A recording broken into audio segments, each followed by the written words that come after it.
Buenas tardes, nuevamente vamos a darle continuidad al objetivo enmarcado en la sesión anterior sobre analizar las estrategias generadoras de vínculos afectivos, ¿sí? La sesión anterior quedamos en este punto acerca de los efectos positivos de los vínculos afectivos. Vimos 4 puntos que fue amar, ¿verdad? ¿Sí recuerdan? A-M-A-R. Respecto a la importancia que genera en un niño que este vínculo sea fortalecido. Aquí tengo 4 ejemplos. Nosotros como padres, pero también como profesionales, promovemos el, los efectos positivos de los vínculos que se generan entre alumno, padres de familia, o en este caso si es en un sistema escolar o en su defecto trabajar con menores, es con sus padres o tutores. Número 1, se tiene que hacer efecto expreso, se debe de expresar los vínculos afectivos que tienen efectos positivos tanto en los hijos como en los padres. Número 2, generar un sentimiento de pertenencia.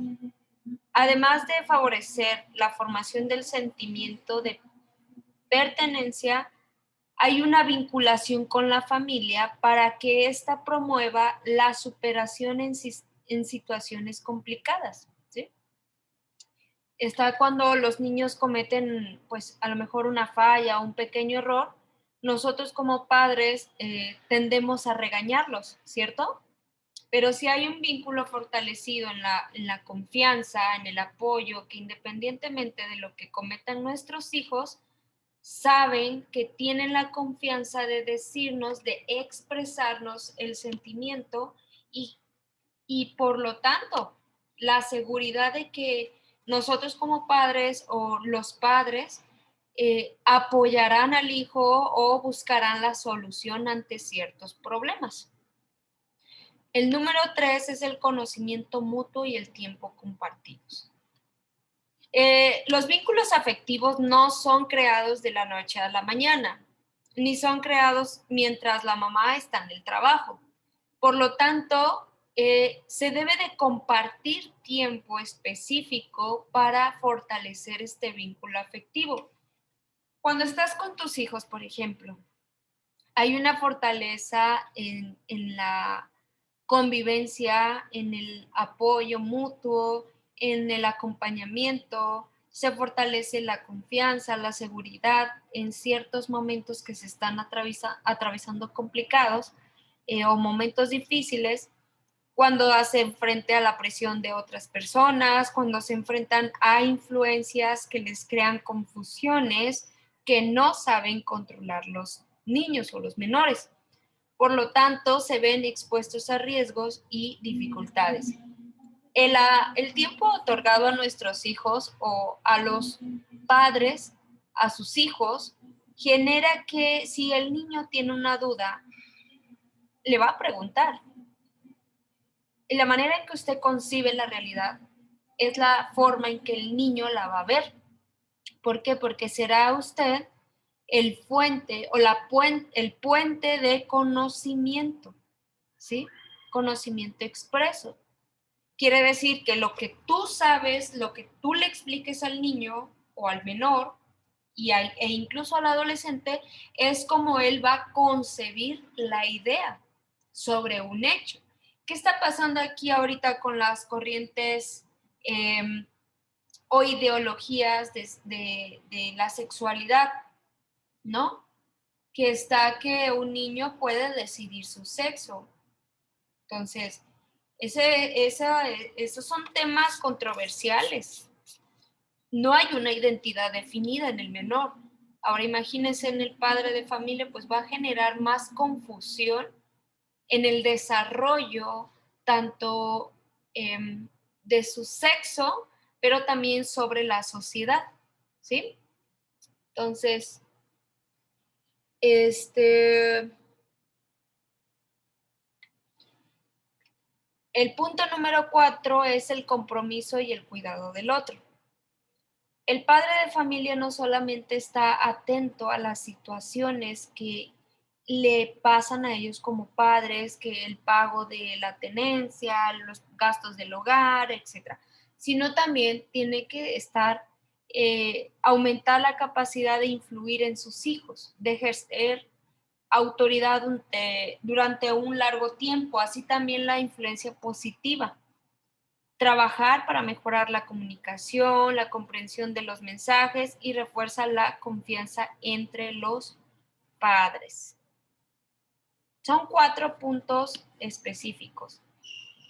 Vínculos afectivos y lenguajes expresivos. El vínculo afectivo es un asunto de relación, de oportunidades, de relaciones, de oportunidades, una construcción que va a posibilitar hacer frente al menor a ciertas adversidades y retos de la mejor manera posible sin que éste salga afectado. También es una forma de asumir los riesgos de una forma resiliente. La promoción de la resiliencia, los lenguajes expresivos y el establecimiento del vínculo afectivo va a constituir una de las formas de comunicación e interacción del agente educativo encargado del niño. La metodología empleada para la promoción de estos elementos es el encuentro educativo. Quiere decir que nosotros como padres de familia hacemos una serie de construcciones iniciando con los cimientos de nuestros hijos en sus conocimientos, en donde van involucrados las actitudes, los comportamientos, los valores, entre otras cuestiones que identifica la personalidad de un sujeto, ¿sí? Entonces, esta construcción va a promover que el niño, cuando sea adulto, tenga una capacidad de enfrentar ciertos riesgos, ¿sí? Por ejemplo, tenemos a quien de ustedes cuando iba en la primaria que alguien les quería golpear y le decía a su mamá, si te golpea, yo te pego.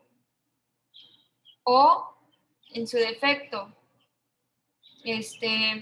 hijo, no tienes que golpear, las cosas se solucionan hablando, tienes que decirme a mí, tienes que decirle a la maestra, ¿sí? ¿Qué pasa? El niño va y le dice a la mamá y le dice al papá y le dice a la maestra y el otro chamaco pues va y le dice, eres un chillón y ¿por qué me acusas? O cosas así, ¿no? Entonces vemos dos maneras diferentes de la crianza y en ambas hay un efecto entre las palabras que son manifestadas a nuestros hijos. Probablemente al primer sujeto, cuando le dicen, si te golpean, yo te pego. Pues que o se pone canijo o se pone en una actitud agresiva también, ¿no? En la postura del otro sujeto, que a final de cuenta en ambas situaciones te da un resultado. Entonces, el vínculo afectivo y los lenguajes expresivos van a influir en la capacidad de actuar de un menor cuando es niño y cuando es adulto, créame. Entonces, la capacidad que tenemos para expresarnos va a influir en la actitud de nuestros hijos, ¿sí? Entonces, no solamente los lenguajes expresivos se generan en los encuentros educativos o en las casas, sino que también estas se utilizan en tiempos cuando el niño está en convivencia con otros niños, cuando juegan, cuando hacen dinámicas, entre otros. ¿Qué es lo que aprenden? Aprenden las reglas, ¿sí? No sé si ustedes han escuchado que sus hijos en educación física les enseñan a jugar. ¿Por qué le están enseñando a jugar? Porque cuando están jugando, el maestro expresa que el niño, por ejemplo, no empujar, no aventar, no jalarse. ¿Por qué? Porque esto genera accidentes. Los accidentes son estos, son el otro. O sea, hay una explicación de lo que puede suceder a través del juego, ¿sí? A través de un lenguaje comunicativo expresivo, ¿sí? Además, es una estrategia, los vínculos afectivos y los lenguajes, que podemos utilizar como trabajadores sociales para el fortalecimiento del vínculo familiar, ¿sí? Apenas la semana pasada, casi yo no me siento a jugar con mi hijo, grave error de su maestra. Y empecé a jugar con mi hijo, algo así, no me acuerdo cómo se llamaba, de las palmas, que me tenían que pegar. Entonces, nos divertimos demasiado, ¿sí? Entonces, es también hacer ver que el adulto aparentemente tiene la facilidad de convivir con un niño, ¿sí? Divertirse, vaya, porque no crean que porque crecemos ya no vamos a jugar, no, al contrario, ¿sí? Entonces, eso nos permite tener un acercamiento más con nuestros hijos y son unas de las estrategias que se utilizan para el fortalecimiento del vínculo familiar, ¿sí? Al generar confianza con mi hijo, o sea, tú cuando estabas niño y jugabas con alguien sentías que era lo máximo, porque jugaban, se divertían, ¿verdad? Ahora imagínense con la familia, entonces se fortalece este vínculo y genera un ambiente de confianza. Además de esto, emplear diferentes lenguajes expresivos va a permitir a los adultos y a los niños hablar de otra forma, o sea, contando lo incontable. Poner en los dibujos, en manualidades o en sociodramas situaciones, experiencias o anhelos del menor, ¿sí? Los lenguajes expresivos no solamente son verbales, sino que no sé si ustedes han escuchado que hay se puede leer distintas situaciones a través de la caligrafía o a través de los dibujos, ¿sí?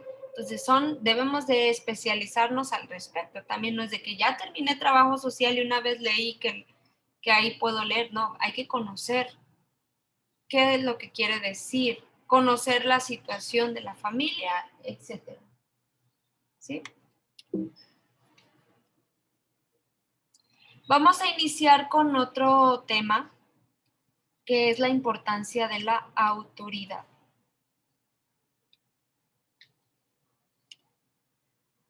Vamos a identificar los tipos e importancia de la autoridad en la infancia. ¿Qué es la autoridad? Bueno, antes de empezar con las definiciones teóricas, me permito compartirles 3 historias de autoridad en la familia de unos menores de edad. ¿Sí? ¿Están listos?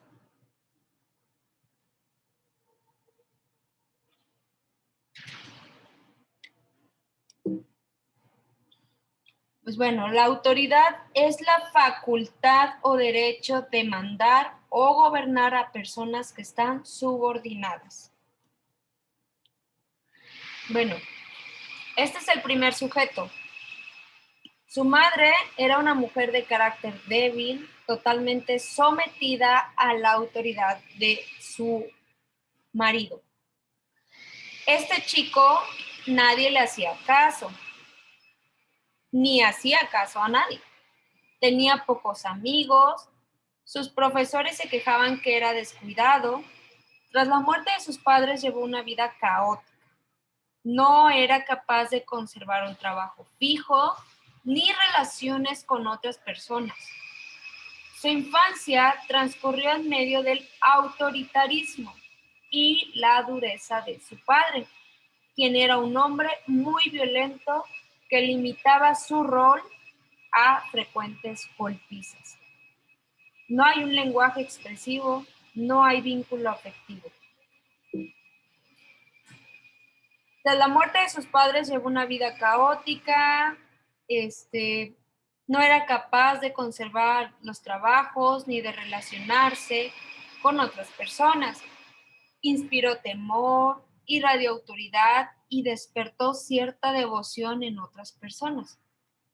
Se convirtió en una persona autoritaria, insegura, atribuyendo a circunstancias externas sus propios fracasos y reaccionando con excesiva agresividad.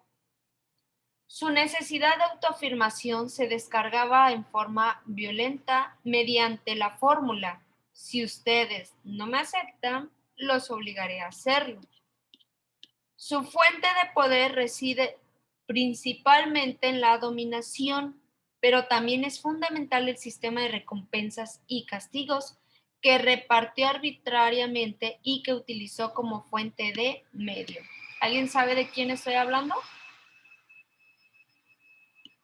¿No?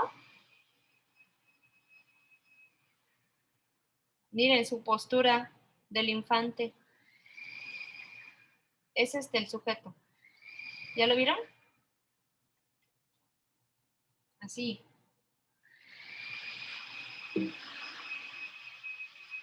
Este es un segundo sujeto.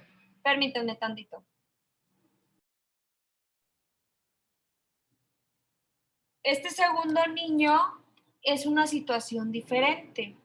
Este niño nació sin brazos debido a un medicamento que su madre recibió durante el embarazo. Él comenta, porque los tres existieron y existen, que pasó por momentos difíciles cuando era joven.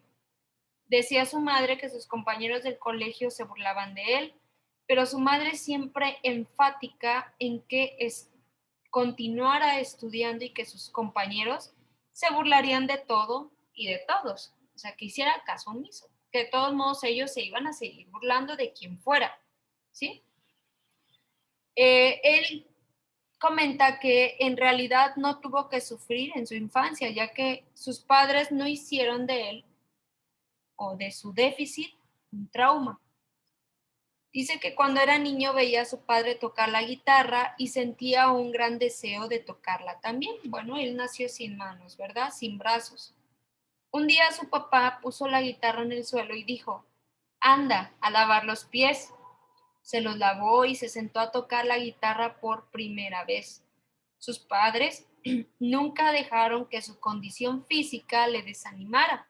Por esto, él se esforzó y practicó hasta que aprendió a tocar de una manera magistral con los dedos de sus pies. Imagínense, yo ni siquiera sé agarrarla, o sea, no puedo a veces ni coordinar mis pies, me ando tropezando. Pues él aprendió con sus pies. Dice que siempre su familia le apoyó y le hizo creer que todo el mundo es especial desde los ojos de Dios. Cuando era niño recuerdo que mis padres muchas veces me obligaron a hacer cosas que no quería. Ese es el amor de los padres, hacerte hacer cosas que puede que no te gusten al principio, pero que saben que van a ser importantes para el resto de la vida.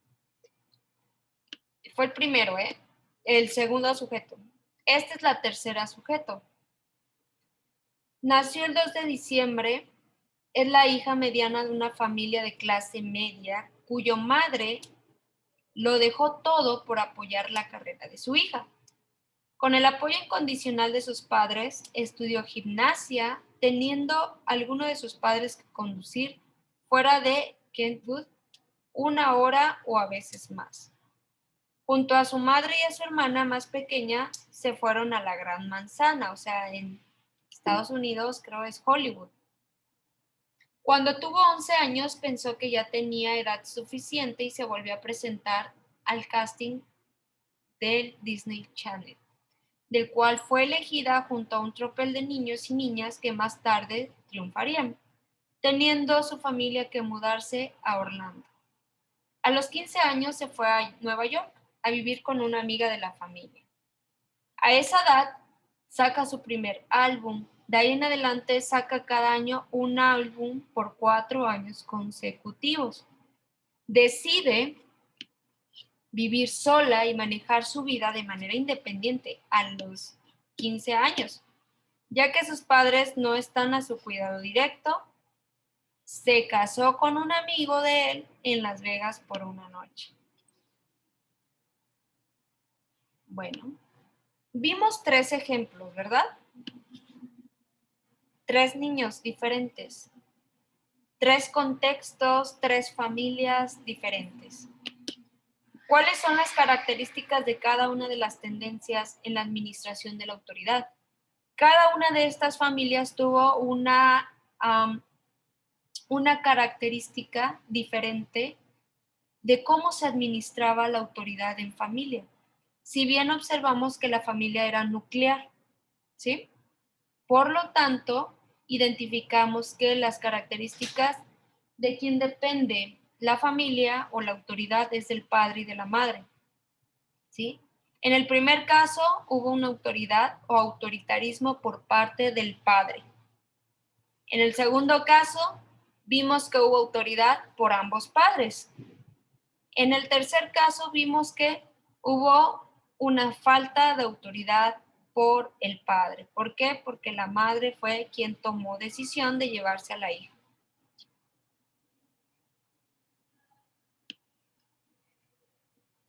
Estas son las tendencias de la administración de la autoridad. Cuando hay una administración de la autoridad, hay reglas, hay acuerdos, hay una retroalimentación, hay una formación afectiva, hay exigencia y hay actitud. Cuando hay una administración autoritativa, solo hay reglas claras, hay una negociación argumentada, hay meritocracia, modelo actitudinal, autoexigente, reciprocidad y asertividad. Cuando hay una administración permisiva, hay reglas ambiguas, cede muy fácilmente, todo bien, habla de valores, pero es poco exigente y es muy evitativo de las situaciones. Quiere decir que hay temor dentro de. Y por último, una administración autoritaria. Hay reglas ambivalentes, intransigente, nadie está bien, está acomodado solo un sujeto, hay exigencia punitiva y es impositivo lo que digan los demás. ¿Sí? El primer sujeto, ¿en dónde lo ubicamos?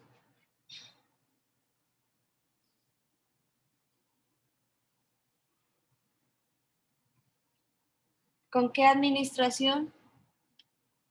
Cada uno de los sujetos.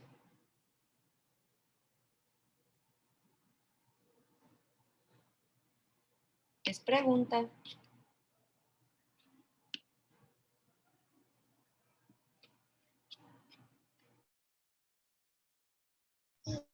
¿Será con papá y mamá?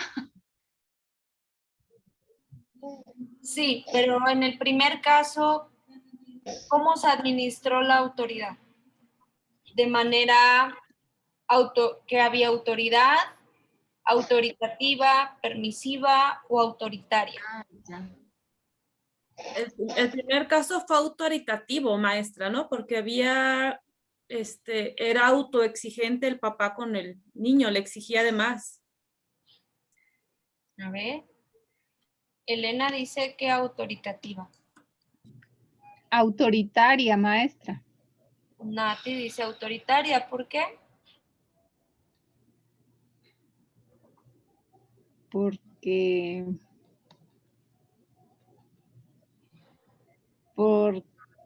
no sé. ¿Qué es el perito? A ver. Maestra, se refiere al primer caso, ¿verdad? Del niño. De él yo creo también que fue autoritaria porque al momento de que sus padres mueren, él decidió hacer lo que él creía conveniente, ¿no? La administración de la autoridad, él por consecuente se convierte en una persona igual, autoritaria. ¿Por qué? Porque los padres, para empezar, la mamá era una sometida a la autoridad de su marido.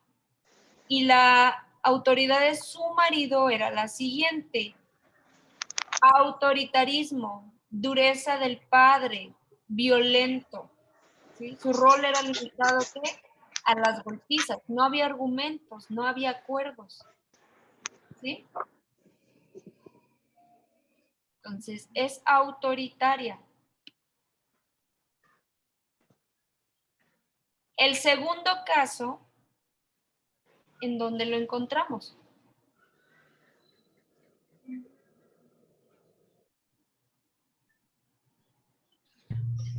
Puede ser en la permisiva. El segundo, del chico que nació sin brazos. Yo creo que en tendencia de administración de autoridad, ¿no, maestra? Porque era una formación afectiva. Era una exigencia, pero era afectiva su exigencia también, con actitud a que podrías salir adelante. Había reglas, había acuerdos, había Acuerdos. una retroalimentación. Cuando se burlaban de él decía, bueno, la mamá le dijo, hijo, esos niños se burlan de todo y de todos, o sea, que no te preocupes, tú sigue tu camino, porque el niño dice, es que se están burlando de mí porque no tengo brazos.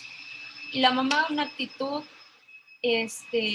afectiva, diligente, dice, estos niños se van a seguir burlando, así que ni les prestes atención. Además le decían que él, ante los ojos de Dios, porque son cristianos,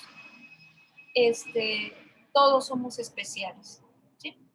Entonces, hubo una administración buena de la autoridad. Por último, la chica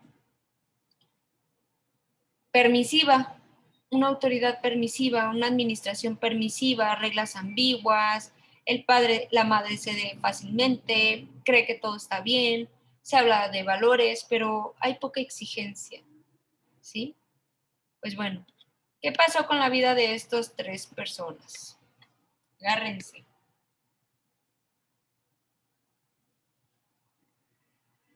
Miren.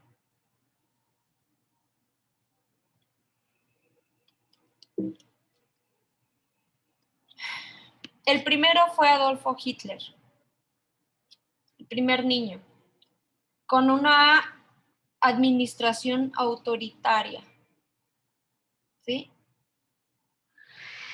Estableció una dictadura donde persiguió una agresiva política y desencadenó la Segunda Guerra Mundial. Imagínate cómo tratas a tus hijos o cómo tratan a los niños.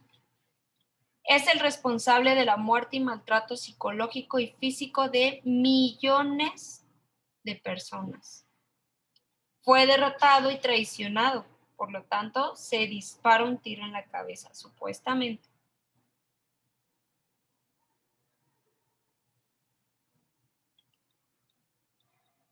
Me fui muy lejos, perdón.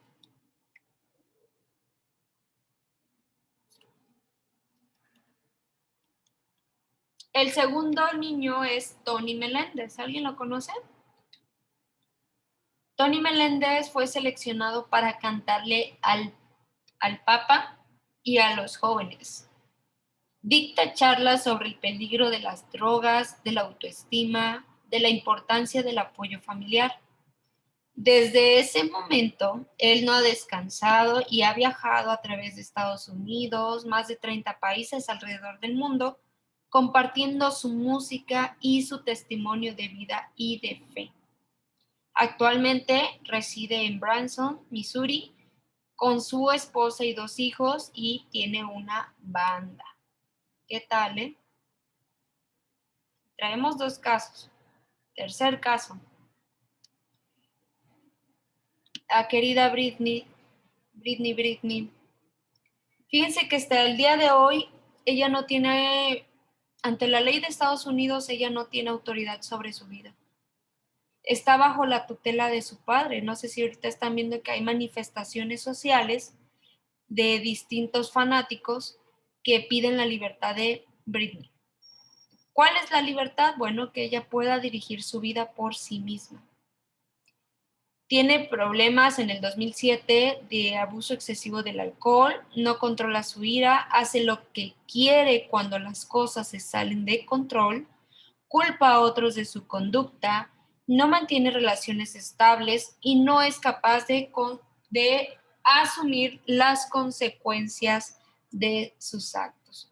Siente que ha perdido el control de su vida. ¿Y qué creen? Sí lo perdió.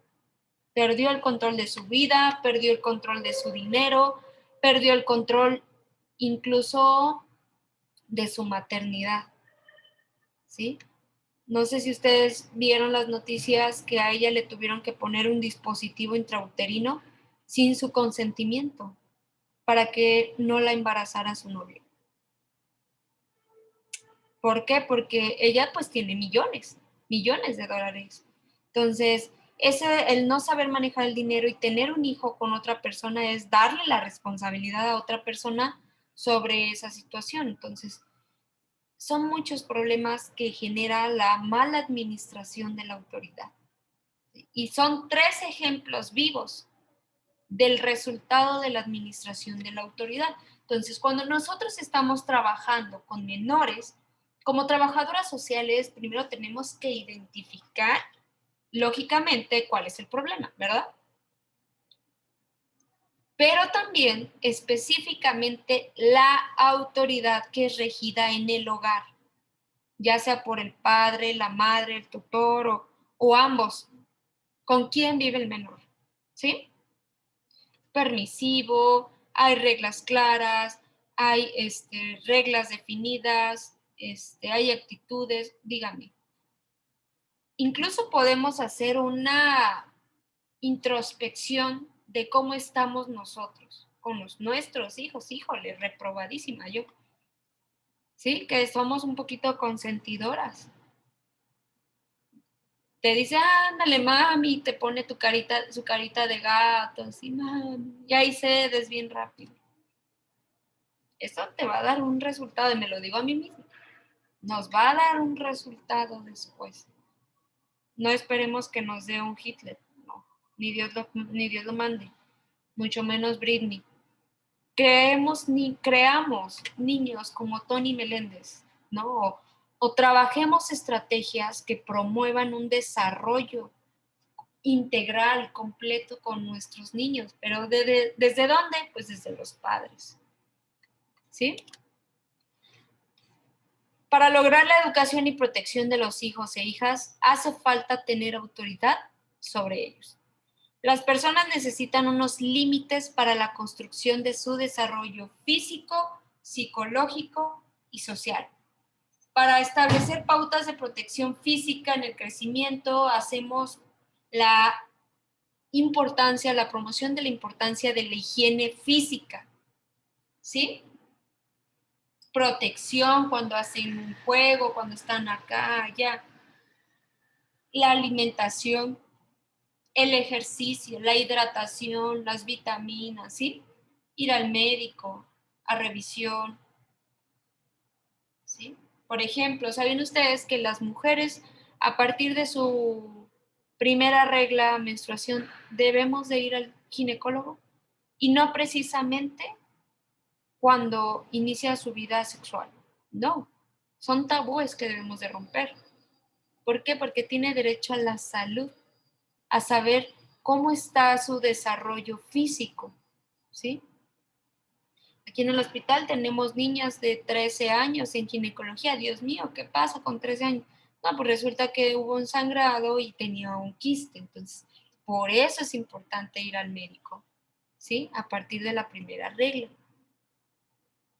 Se necesita generar límites que promuevan la autonomía afectiva, es decir, la seguridad, permitir que haya una separación, los errores y el daño, ¿sí? Nosotros como humanos, pues cometemos errores y es normal, pero de la manera en que tus hijos te escuchen y tú hables a tus hijos, ellos van a tomar la forma a las circunstancias como tú se lo muestres. Todos nos vamos a equivocar en algún momento. O sea, tampoco a los niños los vamos a tener en una burbuja, ¿verdad? ¿A ustedes sus padres los tuvieron en una burbuja? No. Nos equivocamos, cometimos errores y eso nos enseñaron que sí debemos escuchar a nuestros padres, en la mayoría de los casos, ¿no?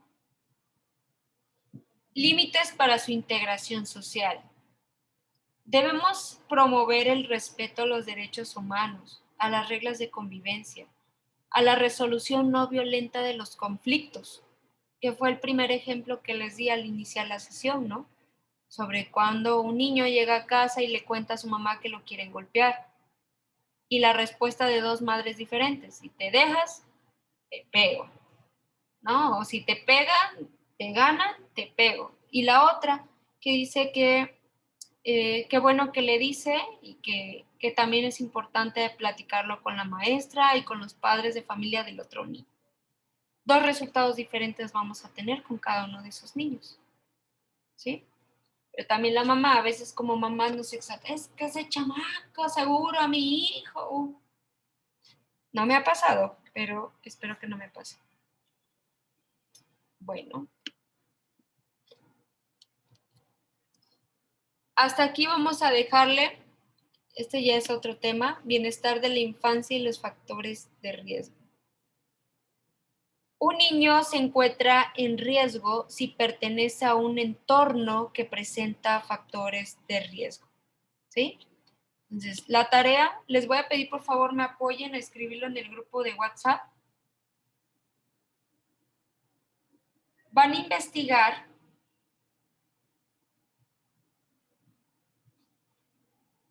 los factores de riesgo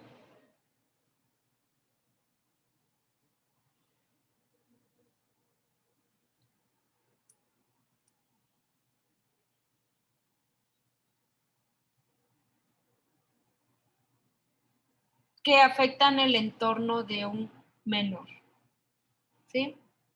La otra tarea la voy a eliminar mejor. Quiero que me investiguen esto. Lo van a investigar y ustedes saben si lo convierten en un cuadro comparativo, ustedes saben si lo ponen en mapa mental, mapa conceptual. Usted busca una estrategia, usted ve si lo sube en Canva, en PowerPoint, ¿sí? El tema central son los factores de riesgo en la infancia. Si pueden contextualizar estos factores de riesgo al estado de Guerrero, mucho mejor. Son problemáticas, vaya.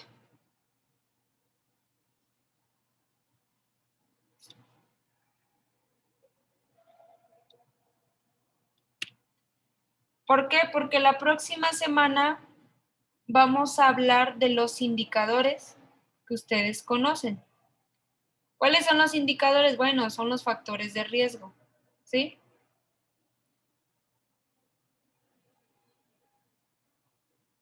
Traten de responder estas preguntas ahí dentro de su tarea, dentro de su investigación.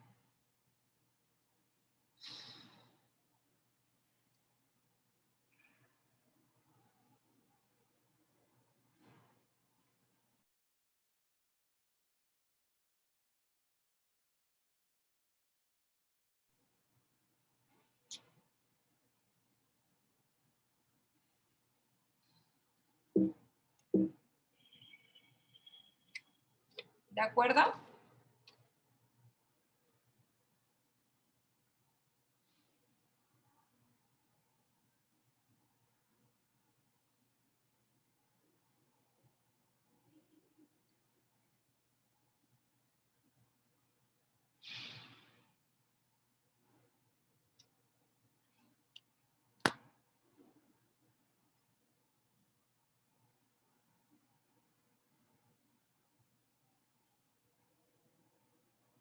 ¿Tienen alguna duda? ¿No? Ok. Vamos a dejar nuestra participación individual en el foro, por favor. Les voy a dejar este espacio de 10 minutos, ¿sí? Para que plasme, por favor, en el apartado de foro de participaciones, valga la redundancia, su participación individual.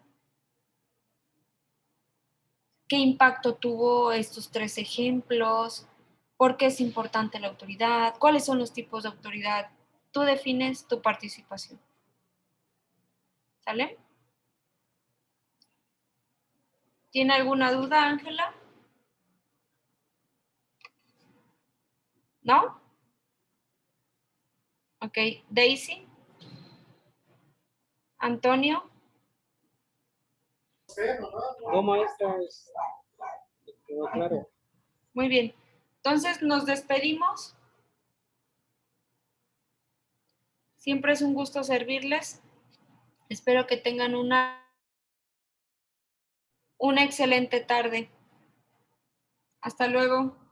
Gracias, Gracias, maestra. Maestra, bonito fin de semana. Igualmente.